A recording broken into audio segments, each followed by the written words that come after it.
only empathetic policy preferences because my policy preferences are a substitute for success. Politics is not the game of empathy, but it has become the game of empathy. And this can be applied broadly, right? Robin DiAngelo, who's made an amazing living being just an unbelievable racial grifter. Over the weekend, she says that even comedy is an excuse to be racist. Right? Because, again, if everything is about empathy, then we can't have things like, you can make fun of everybody. That's unempathetic. Now, that makes us less free. Now, free human beings make jokes about lots of people, including people of other groups. People make Jewish jokes. Honestly, it really doesn't bother me. As a general rule, it really does not bother me.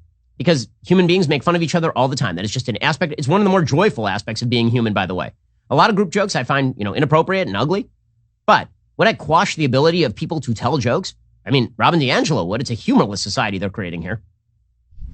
So comedy is, I think it's an excuse to get to be racist, right? Like irony. And I think TV shows like Family Guy and South Park and maybe a little bit The Simpsons, right, allowed white people to be racist self-consciously. And there is a concept in comedy called punching up, not down.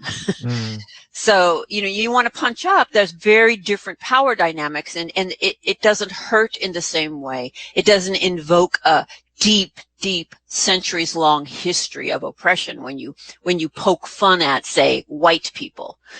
But it's very, very different when you poke fun at people of color. So the only people you're allowed to make fun of are people who are white, right? You have to think of each other in terms of groups. This demonstrates your empathy. And this is how we determine policy now. Policy is not about whether it accomplishes its effect. It's about whether you're empathetic.